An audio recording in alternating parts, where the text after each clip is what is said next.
बिस्मिल्लाहिर्रहमानिर्रहीम خوږو وردونکو السلام علیکم ورحمۃ اللہ وبرکاتہ الله نو امید لرم چې تاسو به روغ جوړ او خوشاله وي او ژوند په مسوک دوستانو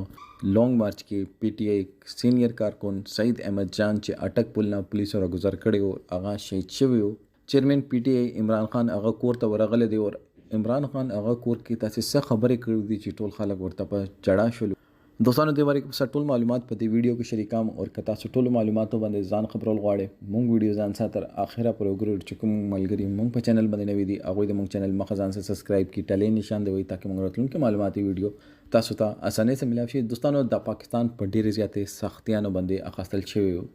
دی کې مونږ خويندې مېندې چې هغه عزتونه هم تار شوی دي هغه نه د جسم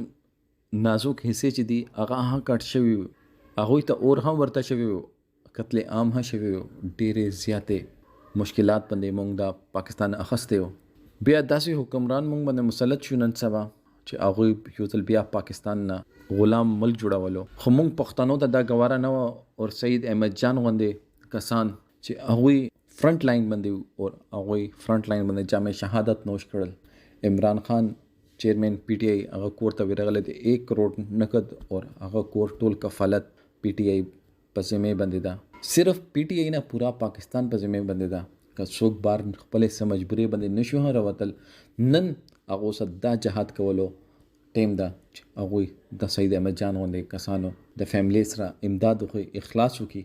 چې هغه خپل ویني د پاکستان د ازادۍ د امریکای د غلامۍ نه خلاصېدو لپاره توی کړي چې د ځړن غوړي چې هغه شپږ بچي پری دي او لانګ مارچ لاړ شي او الته فرنٹ لاین باندې وي او پولیس د پل نو را گزار کی